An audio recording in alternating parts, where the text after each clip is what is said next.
era un sorrall, no era res més. O sigui, havien hagut el típic, el tobogan, el columpio, el normal, però cada vegada estava pitjor. I aleshores hi havia bancs i la gent aquí fumava, botellón i de tot, i estava molt fet fàstic.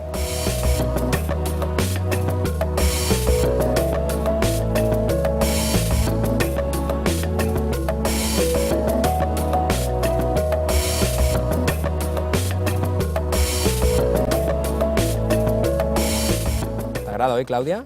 El parc? Sí, sí. A ella li agrada sortir i, bueno, passar-s'ho bé, sí.